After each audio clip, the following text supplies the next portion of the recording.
Report पेश करते हैं चौधरी शहजाद महर से। मुल्क में 5G सर्विसेज का आगाज कब मुतवक्की? चेयरमैन PTA ने खुशखबरी सुना दी।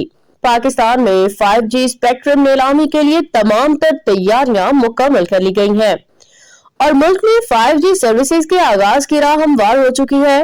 ये बात Pakistan telecommunication authority PTA के chairman major general retired Hafeezur Rahman ने सहाफियों से गैर रस्मी गुफ्तगू करते हुए कही।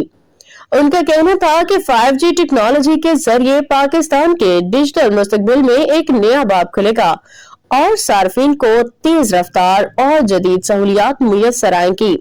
चेयरमैन PTA ने बताया कि अथॉरिटी हुकूमत से दरख्वास्त करेगी कि 5G स्पेक्ट्रम की नीलामी रमजान मुबारक से कबल मुनाकिद की जाए ताकि टेलीकॉम सेक्टर में सरमायाकारी को फरोग दिया जा सके। उन्होंने कहा कि 5G नीलामी से मुतालिक इंफॉर्मेशन मेमोरेंडम आइंदा 10 से 15 रोज में जारी कर दिया जाएगा, जिसमें नीलामी के कवायद व ज़वाबित, दस्तयाब स्पेक्ट्रम और दीगर तकनीकी तफसीलात शामिल होंगी।